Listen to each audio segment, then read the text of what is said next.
Okay, hello everybody and thank you for showing up for this presentation. My name is Anders Lundgren and I'm one of the organizers behind this and the Stockholm HP Lovecraft Festival, which this little event ties into a bit. You can see Erik's book from last year up here, From Beyond and Other Tales by HP Lovecraft, and Peter Bergting on my right here has also done a Lovecraft adaptation last year, so we'll return to the gentleman from Providence a bit later on. And for those of you who haven't heard of these guys before, just a brief introduction. Peter Bergting is the guy behind this book, one of them that is done. Gang War in English, Gängkrig på svenska. It's the third part of Stockholm Noir by Jens Lapidus, and it's the most... Part 2.5. 2.5, okay. Yeah, it's very important with those little .0 things, like Marvel has gone really crazy about that the past year. And yes, this book, Erik, we have an English cover here, but it's not been released in English yet, right? No, this was made for my publisher to shop around in Frankfurt and in Angoulême. So I made a PDF in English. So, but there's some interest from English publishers. Titan Books and Nobrow are interested. So yeah. So I'm not sure whether it's gonna happen, but No, I've been doing my part. I was nagging the guy Sam from Nobrow at Uppsala Comics a couple of weeks back. And yeah, I think the deal's almost complete. I'm not sure. Great. Yeah, I publicly kind of shamed him into signing. So I'm not allowed to do any business myself. No, my publisher doesn't allow me. So I don't. Why is that? Have you like botched any deals in the past? And no, but it's nowhere. Just please keep no, quiet. but my publisher was bought by the biggest literary publisher in Holland, so it's a very big company, and they divide everything. So the authors don't get to do anything anymore. So okay, so it's just compartmentalized and yeah. Okay, so would you, Peter, like to tell us something about your upcoming book, Domovoy? Sure. It was supposed to be a sequel to The Portent, and I pitched it as such and made a couple of pages that had ended up on the web, and Dark Horse showed interest, and I said I would love for you to publish it, and I realized that I was pitching it as The Portent Part 2, and Image Comics held the rights to The Portent at that time, so I had to withdraw from negotiations and only returned to talking with Dark Horse like 5 years later. So I could renew the property and begin again with it. Okay, so what happened with the book? You just had it on the back burner, or did you keep working on it during the meantime? Or? No, I just forgot about it and did other stuff in the meantime. And when I suddenly went through my old files, I discovered it and I sent it to Image Comics again, because I sent it to Dark Horse again, because now I had actually acquired the rights to the entire property again myself. And the Dark Horse was happy to produce it again, so that was good. Okay, cool. And has your schedule been super hectic now that it's coming out in June, right? It's the plan. Yeah, it's been listed in previews. It's printed and on its way from a boat in China, I think. I was going to bring it here, but I couldn't, so... Okay, that's too bad, but we'll have you back at another point. And Erik, I know that this is probably kind of early in the game, but you told me last year, and now you just refurbished your website, and you announced that a new project. That's very fascinating to me. Yeah, I work as a freelance illustrator in Holland, but my business was so bad that I didn't have any work in January, February, so it was a good time to completely redo my website. So also I need a lot of work, so I get a lot of work through my website, so it needed overhauling very badly. And yeah, I've also started working on a new book, on a new project, so that'll gonna take me at least a couple of years, but because I do comics when I have to take time off from illustrating to do comics, because my publisher can pay me some advance, but they pay only like maybe €1,000 advance, because the books are very expensive to produce, because the language area is so small that the editions are very small. So for a book like that, I think they printed like 3,000 copies. For Holland, that's pretty much. So it's pretty expensive. So they're very lucky that if they sell it at all. So well, I guess it's the same everywhere. But yeah, but okay, can we tease a bit about your the new thing? I have no imagery. No? There's a fake a mock-up cover on my website. If you can go to my new website on this. Yeah. Are you online? So I think so. Yeah. Yeah. But that's just a general sort of mock-up I made. It's not going to be the actual cover. No, but it's called In the Pines, right? That's the working title. Yeah. Yeah. And but it doesn't really translate that well into Dutch. So I'm not sure. No. No, but and it's called. It's called In the Pines, as a working title, but it's about murder ballads, right? I had this idea of I've always been fascinated by these folk songs and country songs about murder, and usually they're very stark, very dark, and very moralistic. And I always loved that sort of tale that's told from the grave. So somebody's dead, and he tells what happened to him. Usually a crime passionnel or something, you know, or he killed a girl because she didn't want to marry him or something, or there was always something bad happening. So. Eric, I'm kind of shocked here. Gutsman Comics. Yeah, Gutsmancomics.com. Yeah, because I mean, you should have had Gutsman. It was already taken. Because Gutsman is also a manga character, so Gutsman.com is already taken. Yeah, and so that's why sometimes when I've tried to access your website from work, they've blocked me. Okay. This could be pornography. Okay. That's not my problem. It's easy enough. So this is all new. This is just finished last week. I'm very happy with it. The guy did an excellent job. So you have to. This is just an announcement that I was coming to Stockholm. Yeah.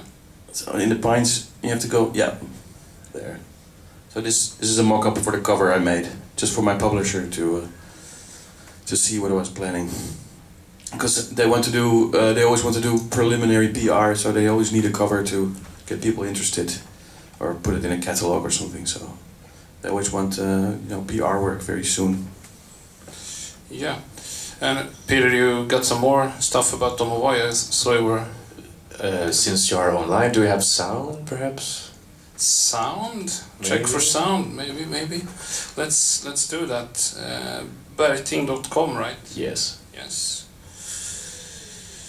There might be a YouTube trailer there, so... Yeah. And while we're doing that, Eric, I was going to ask you about... the recession hit your line of work pretty hard. I'm used to it, but the difference is I have a kid and a mortgage now, so that's the difference. But I'm used to it going up and down. I mean, you sort of ride the conjunctural wave, so you have a luxury product. I mean, illustrations are very expensive, so when the advertisement goes down, the nice pictures in the magazines are the first to go. So I'm used to it, but it's very long. It's been very long now. It's been since 2008. It's been in decline. So and it's really the crisis really hit full force now in Holland, because the government's also cutting every budgets, culturally, economically, everything's cut. So the whole country is in a freeze. Everybody doesn't want to spend money at all. So they just use it as an excuse to cut all the freelancers. It's not only illustrators; it's all around designers, photographers. Everybody is out of work. But it's a positive thing is that I don't have more time for comics, of course. So my wife has a good job. So great, thank you. She already left. I think it was too boring for her. Too bad. Yeah, but Eric, Peter, have you noticed any slump in business due to the recession, or are you just working as usual? I think I work all over the world, so there's usually work somewhere, and I work for many different companies, doing art for children's books, also doing comics for IDW and wherever work comes from. So I generally end up working too much. So okay. I haven't really seen a recession here yet. But I know that it's happening in the book business. It's harder to get your stuff sold. That's one thing I can. Yeah, selling books is even harder now. Yeah, that's also very bad. Yeah, the keyhole has narrowed. Yeah, and you both you have worked as freelancers, and you decided pretty early in the game to strike out on your own. I mean, Peter, you started your first company when you were 20 years old. Yeah. And have you ever looked back and said, "Oh, why did I do this to myself?" Or has it just been? Yeah, every morning I wake up. No, but okay. I have been employed on occasion, and most of my employments always resulted in that I didn't know where the money was coming from in the end, and I thought to myself, I would rather that I be responsible if I don't have any money than depend on someone else to give it to me. So I figured that being freelancer was actually easier on the mind than being employed in the long run. Yeah, and you, Eric, of course, have had your doubts the past couple of years. No, I never have any doubts. No. No, if I meet people my age and they look like they're 80 and they have triple mortgages and a midlife crisis, and I ask them how old they are, they're 33, they're complaining all the time. They're complaining, oh, I've lost 2% of my wages. I've just lost 30% of my income, so I'm smiling, because I do what I want. So I never had the feeling I had the wrong choice. No, I wouldn't do anything else. I couldn't imagine working for a boss. It's like a nightmare. So for me, I'm happy that I can do what I can do, and I'm lucky that I still have work.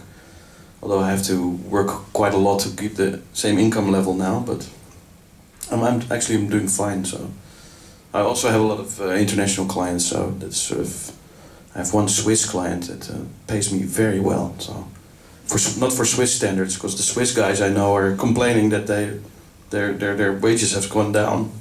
But for me, the Swiss franc to euro is very good. So for me, they pay them incredibly well. So.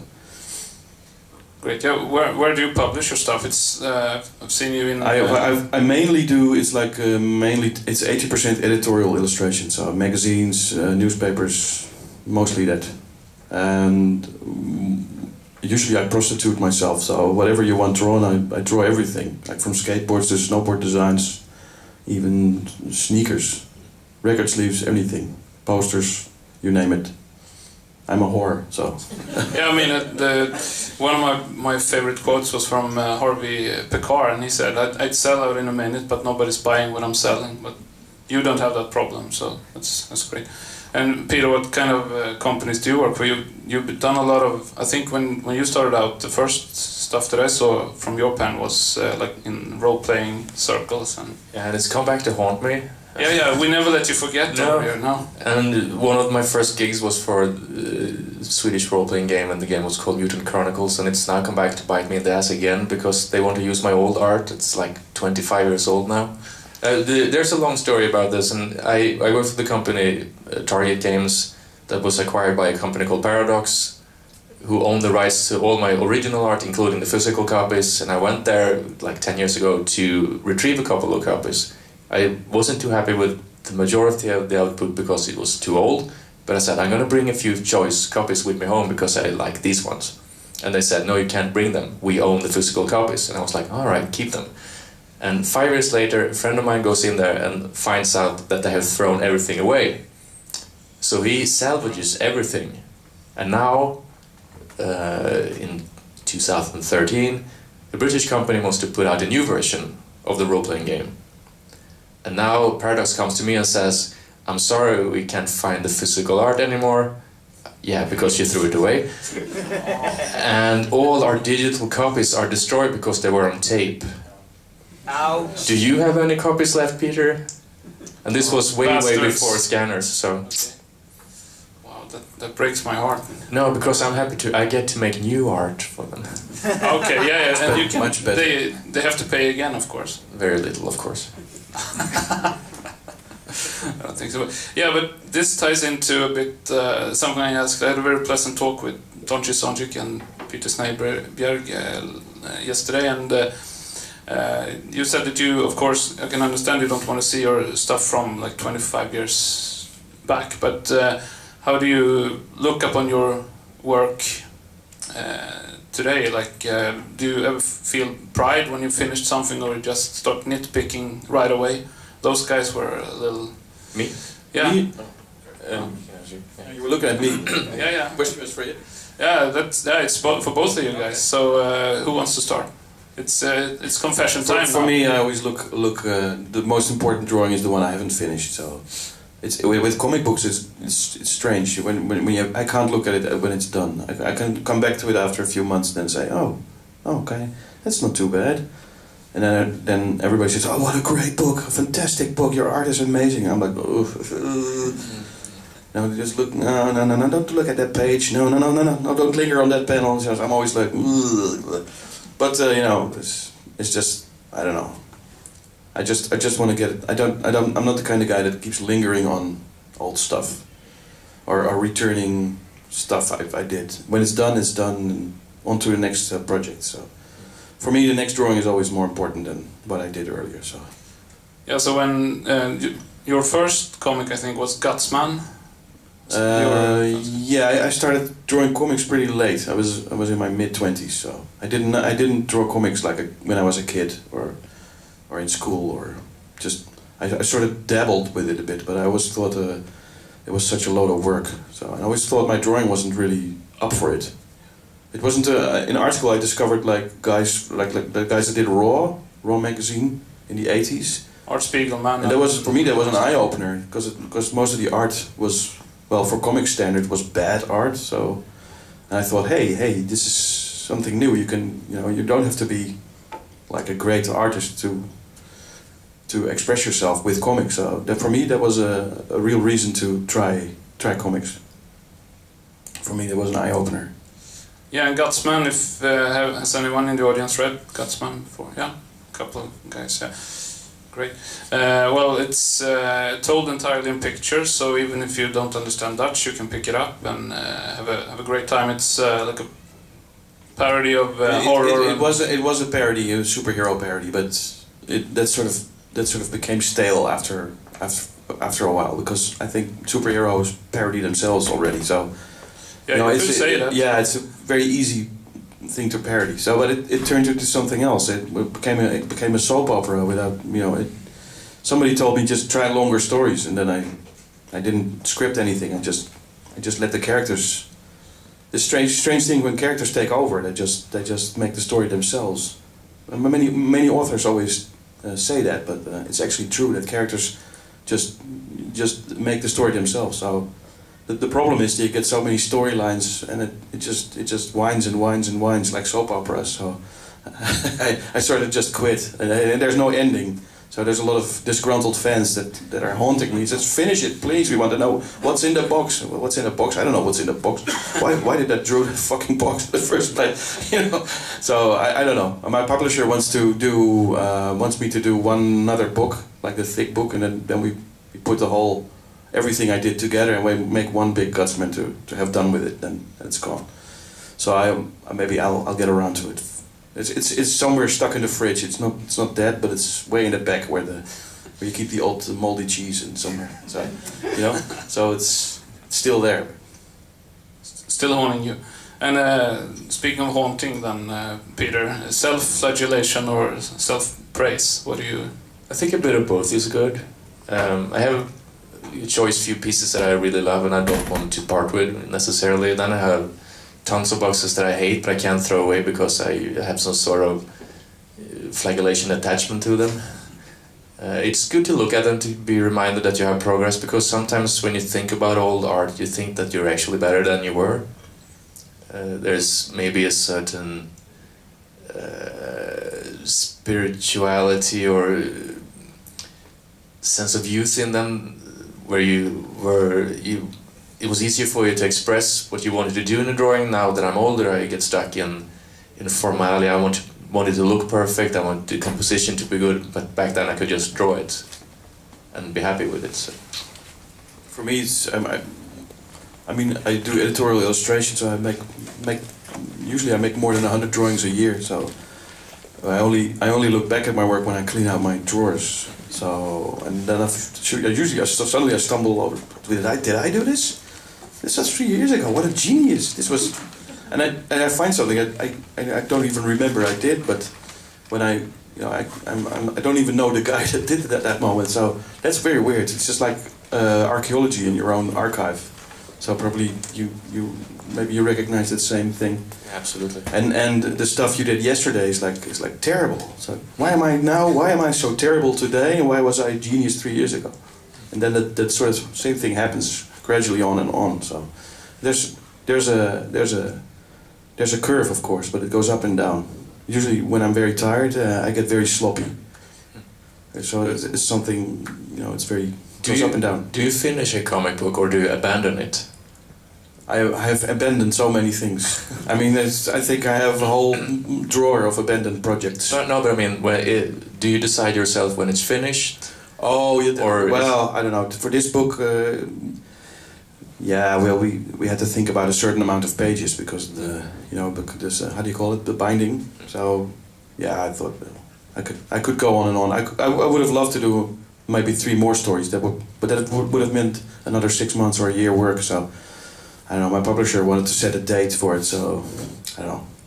This is a good thickness for the book, not too thick. So because when I was doing Domovoy, they gave me a deadline and I delivered everything on deadline, and they said we didn't really believe that you could deliver by the deadline, so we've extended it by a month. Oh, okay. And I said, whoopee, I can go back and I can edit it for a month. Okay. Is that a good thing? No, because I had other work to do, but I ended up editing, and I kept redrawing and redrawing for 4 weeks, and suddenly I had to just stop or shoot myself to get it finished. Yeah. Well, a deadline is a good thing to have. Even if I don't have an actual deadline, I set myself a deadline. So when I'm doing a comic project, for instance, I tell my publisher I want to get it out in a year and a half's time. And then he sets a date, and then we're gonna go to the printers. The things are arranged with the printer and the distributor, so you're gonna have it finished. Otherwise, I won't finish it. It will just go on and on. But there are 3 kinds of deadlines. There's always a deadline after the deadline, and after that deadline, there's always a deadline after that one. So. The editor needs it by one time, and then there's the publisher deadline, and then when the printer actually needs it. Yeah, the printer actually needed you. I'm still from the old days that I actually hopped on my bicycle and cycled to the printers with a drawing that had to be photographed, and that's probably archaeology for you, all ancient history to you guys. But now it's all digital highway, of course. It's very easy, but speaking of that, do you go full digital these days, or do you still? I went full digital in '98. Yeah, so everything, all the line work is done on paper, but all the coloring and the After Effects are all done digitally. It's just because I was fed up with because all the lithographers got rid of their photographic machines. So the thing is, they just put it under a scanner. But my originals are always very big, so they cut it in half or they folded it. So I got it back. Says, why is it cut in half? Yeah, it wouldn't fit under the scanner. Very short. So for me. That was a moment. Oh, okay. Either I buy a photographic machine myself, which are very expensive, of course. Well, then they all went bankrupt, so you could get one of those things for free. But they were like huge machines, so that wasn't an idea. So then I switched to digital, and now the final control is in my computer and not. Well, still there's a lot of coloring issues with printers, but printers are idiots. But most of them, But usually, if you get your color schemes right in a PDF, then you're sound. Usually. And Peter, how's your process these days? I'm embarrassed to admit it, but my ambition is always to make everything traditionally. So with Domovoy, I bought 140 of the most expensive blue line paper I could find. And I had the big stack on my table, and I bought a new A3 scanner so I could speed up my work, and I bought new pencils and brushes, and I did everything digitally anyway. But now you have the stuff if you ever need it. But it's in my basement. Okay. Where we store the dead bodies. Oh yeah, that's a comforting thought. Yes. Yeah. So should we do the trailer for a bit? If there's sound, yes. Yeah. Okay. You actually have a trailer for your comic book? Oh yes. Wow. You don't? What a good idea.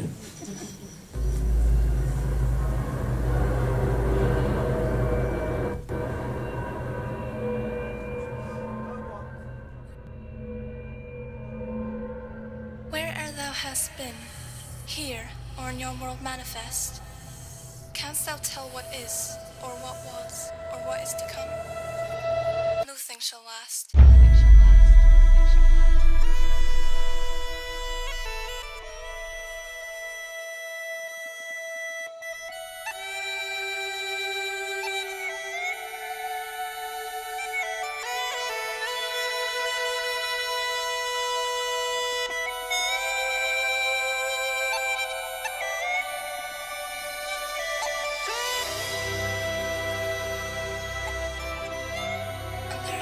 Shall never change, never change. History's written in blood, yet our battles written lost on the battlefields. Canst thou tell me whence thou comest, and where thou goest, and what is, or what was, or what is to come? For everything remains as it never was.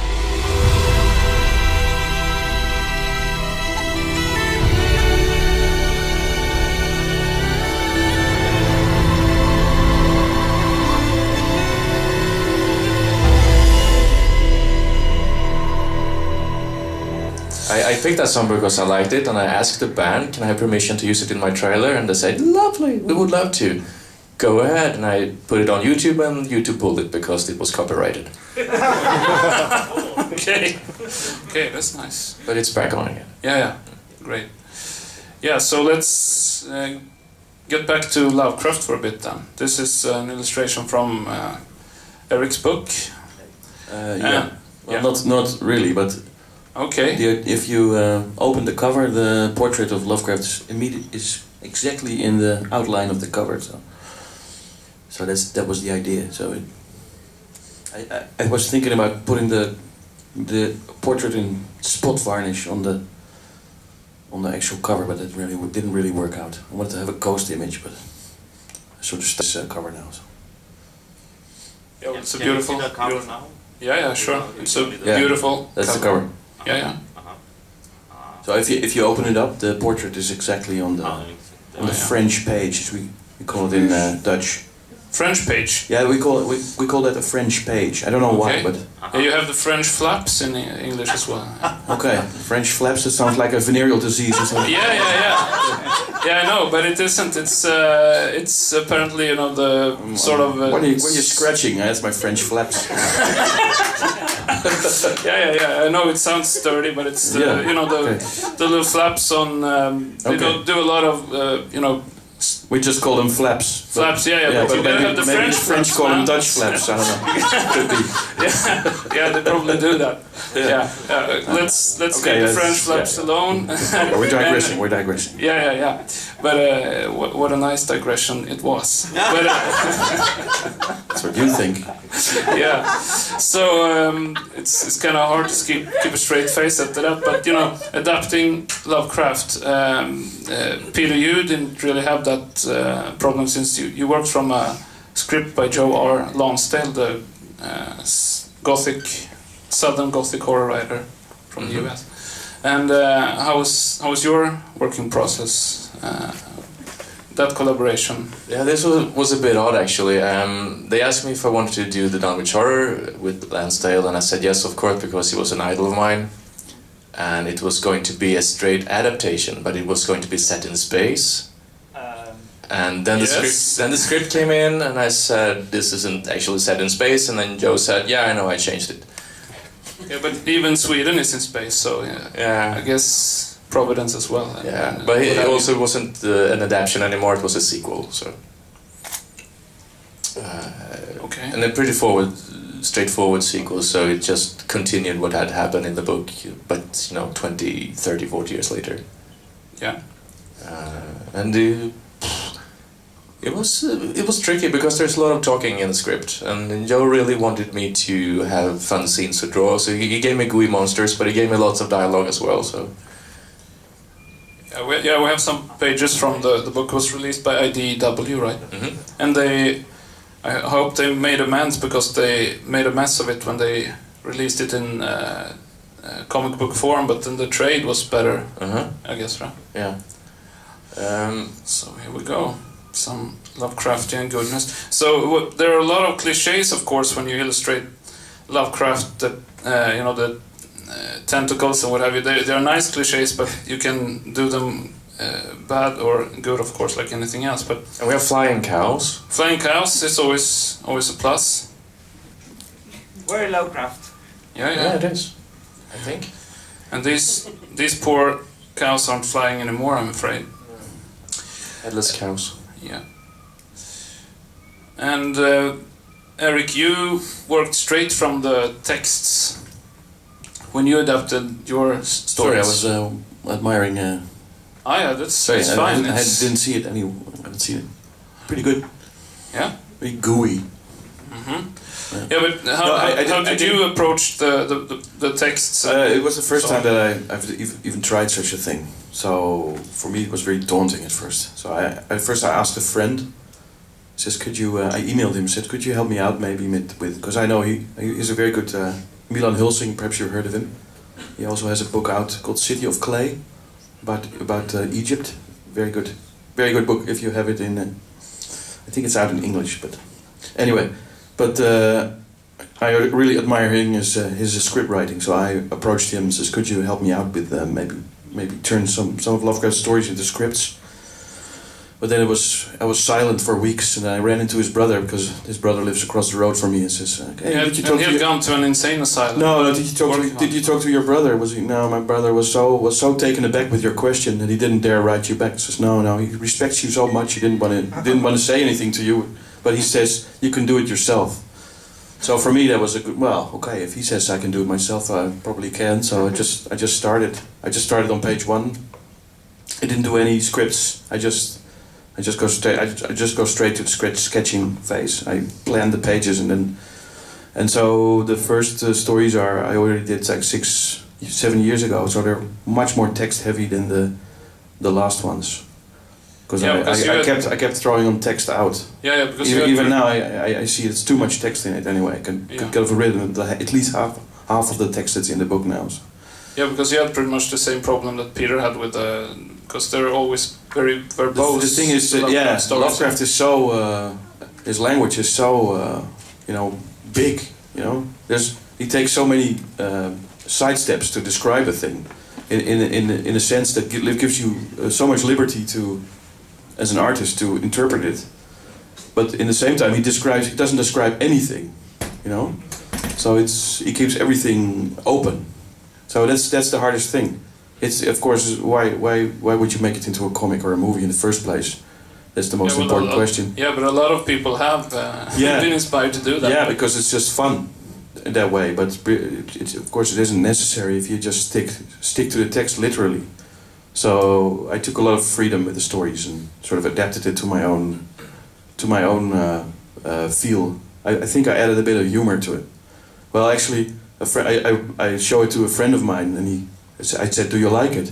And he said, "Yeah, I'm glad you added a little bit of humor to it." And I was really, really insulted, because for me it was like, no, it's meant to be scary. But afterwards, I thought, yeah, well, of course. That's just me. That's my own style, my own sense of humor coming through. So I actually thought that was a good thing. So I sort of focused on that more in the stories I did later on. So yeah, now it's like Lovecraft light now. So I think. Okay, yeah, I've just assumed that everybody knows about Lovecraft, but do you have anyone in the audience who needs a refresher, or do you all know how it feels with Lovecraft? Yeah. Okay, nobody dares to say anything else now. So yeah, well, anyway, Google it if you have a problem. But Peter, what was the biggest challenge for you? Because when I read this Dunwich horror that you did, I noticed quickly, of course, that you choose an entirely different technique of drawing than what I was used to from your previous work, and it looks, it's like an animal apart from all of your other stuff. Yeah, I wasn't really going to paint it, but when I started doing it, I felt that it really needed to be painted. Which is fun because now it was announced earlier today that I'm doing an adaptation of Dunwich again for LL-förlaget. Okay, yeah, you don't get out of Dunwich yet. No, I can. Peter, no. And that one I will do in the Borton style. So it will be a diversion from this one. And also I was a bit scared when I looked at the book that they put out with the Sherlock Holmes stories. Because it's like 70 pages long, and I thought, okay, I can make a good Dunwich out of this. But my part is one part of a anthology. So my Dunwich will be like 24 pages. Ouch, that stings. It's gonna be hard work trying to make it fit into 24 pages. Yeah. So something has to go. It's not gonna be the monsters.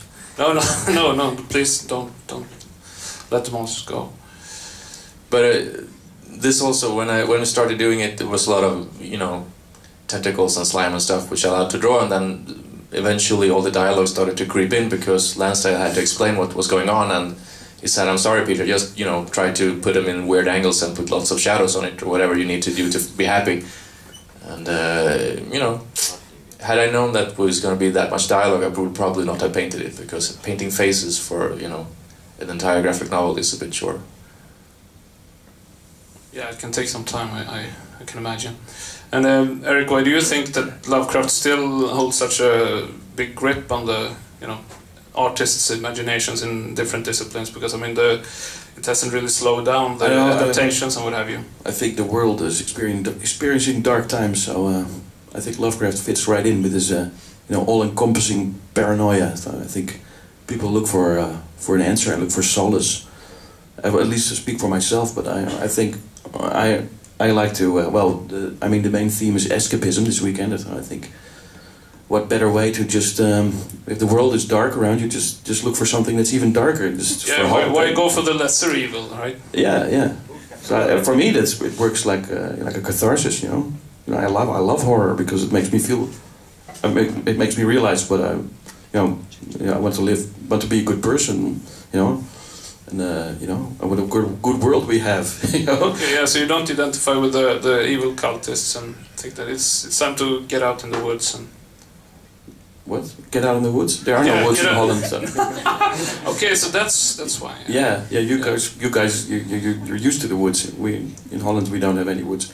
We have a couple of trees. They call it a forest, but it's basically a park. So yeah, so that's why Shub-Niggurath hasn't got any cultists down there, then I guess. Yeah, probably. Yeah.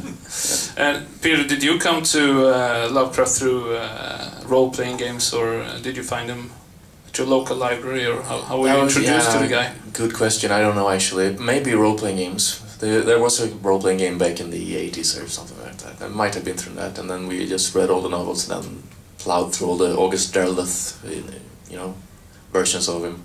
And the good thing about Lovecraft is that he encouraged people to take his mythos and just run with them. So there's still a copyright attached, and Arkham House has that, but if anyone wants to, you know, expand on the universe, they can do so. Yeah. Yeah, well, there are different opinions about that, but we'll not get into copyright stuff.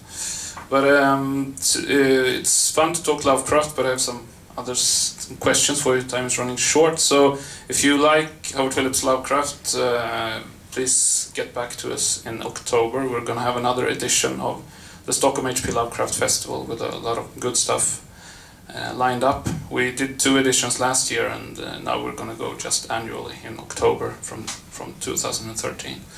Yeah, but this festival has, in my opinion, been very successful, so kind of a moot point maybe to talk about the Swedish comic scene, which seems very healthy, but without stepping on too many toes, or as many as you like, Peter, what do you think of the current state of Swedish comics?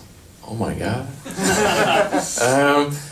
I don't really consider myself a part of it, so I follow it, and I've been in Utopie, the magazine, a couple of times, but I've never really worked for the Swedish market. I'm in talks with a couple of companies now to do a book for the Swedish market, but I haven't done one myself yet. Erik Kriek wasn't my book. Portland came out in English first. Domoway was made for Dark Horse. I haven't really made a book for the for the Swedish market. Portland kom ut på svenska först. Nej. Phoenix. 2006 på engelska och 2007 på svenska. Okay. Okay, we have some different opinions about when it was published, but I'll go for Peter's version there. Sorry. It was the Swedish version came out at the same time as the Norwegian version, and it was co-printed. So I think summer of 2007 or something like that. About half a year later, which made it ineligible for getting into the Swedish competitions and stuff like that. It was in the Swedish comic. That's a shame. Mm. Yeah. And Eric, what's your take on the current state of Swedish comics in Holland? I thought it's a shitty situation. We had a bit of a renaissance in because a couple of cartoonists complained with the last Minister for Culture, and he was a renowned comics fan, so they just made an appointment with him, and he said okay. They said, well, this whole industry is in decline, so you have to do something. Okay, he said, okay, I'll give you 600,000 euros. We'll put it into a fund and install a special agent for comics for the next 2 years. So that period went and gone and came and went, and now it's back to normal. We're anonymous and grey again. So yeah, didn't do anything in Holland. Nobody reads the comics, nobody buys them. So it's a very small, marginalized market. I can maybe speak on the you asked me about the state of it, but it's certainly flourishing creatively, but not financially, I guess. Oh, and the same goes for Holland, of course. There's a lot of stuff going on, a lot of young people doing it, and there's a lot of interesting stuff out there, but nobody publishes it, and it's very hard to get into. I'm really with the top publishers in Holland. Ogenblik is like the guys that really do good books, but even for them it's a struggle. It's a hard time. The same goes for any book, because the thing is, everybody in Holland likes thrillers from Sweden. So actually, there's a few Dutch authors that actually get a Swedish-sounding pen name just to get their books out, and they sell because people, hey, that's from Scandinavia. Let's read it. That's probably good. No, I'm serious. This sounds like a joke, but it's not. It's very sad actually. So you guys are sound. I mean, Swedish thrillers in Holland are a big thing. You know. Damn, that's discomforting. Well, just a quick final salvo here. The best comic currently being published, off the top of your head, right now. 1, 2, 3, Eric. Yeah. I don't know. I don't actually read a lot of comics, so no. Okay. Maybe that's a shock for you. Oh man, yeah. Right, you mean right now? Yeah. I wouldn't know actually. I like stuff that Chris Ware does and Daniel Klaus. I follow their stuff, but apart from that, I wouldn't know. I only read stuff from the 40s and 50s, so. Yeah, man after my own heart. I love. For me, the best comics are like the stuff that was made in the U.S. in the 40s by Will Eisner. I like the spirit. That's like my main. I think that's a blueprint for any comic. The stuff he did, the ground he covered, then the experimentation he did, and everything is there already. Just for the taking is amazing. And the stuff I really like is Tales from the Crypt, that sort of era. All the comics from that era, even the stupid girly comics, the romance comics are great. I mean, I love that whole sort of pretentious. They're not pretentious. It's pulp. So but raw and emotional. Yeah. Yeah. So but modern stuff I don't really. There's so much around, but I don't really follow it. I don't really read it. So. That's a shame. A lot of good stuff you're missing out on. But we'll wait 40 years and then you can. Well, the thing is, if I work on comics myself, I don't want to read other people's comics. Then I start, subconsciously I start copying things. I do that all the time anyway. But I draw so intuitively that I don't want to. I watch a lot of movies though. because I'm really looking for even in my new book, even more than in this book. I want a more filmic, cinematic style of storytelling, with less text in it. So I watch a lot of movies. Okay, and Peter? And I had all this time to think about it. Great, great for you. Yeah. I'm still stuck in the 80s with Belgian comics, like Möbius and Bilal and all those guys. If I buy modern comics, it's because of the art. I rarely buy a book because of the stories. So, I mean, all the stuff. Any good artists. Cool. B Parody I actually buy somewhat regularly. Great, great. We have one of their artists in the audience, so... Oh my. Yeah. Hello. Okay, so... I know John Arcudi. He wrote the foreword to Domovoy, actually. So. Great.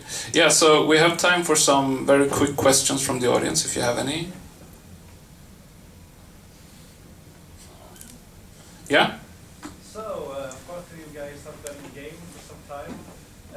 Are there still any projects that you would love to do that you haven't got a chance to do yet?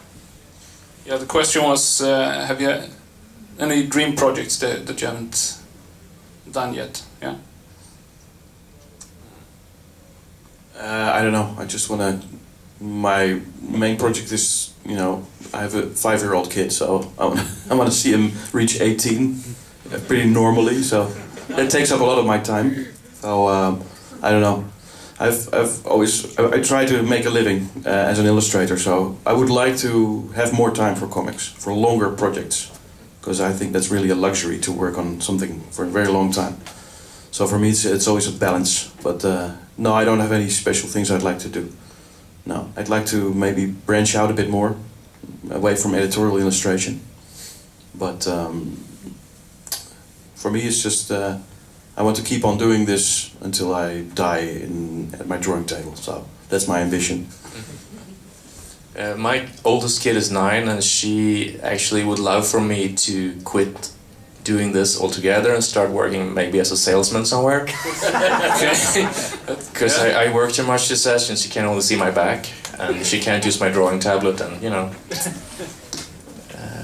She isn't really, you know, that impressed with her daddy doing comics. Oh man, that's a shame. Yeah, I think so too.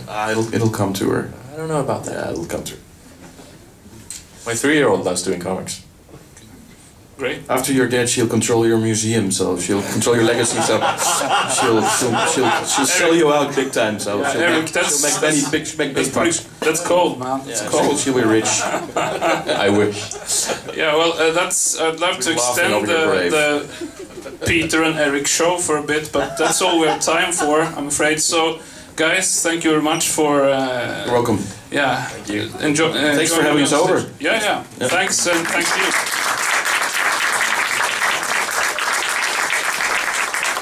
I think this crowd was for me, but... Do one more. Yeah.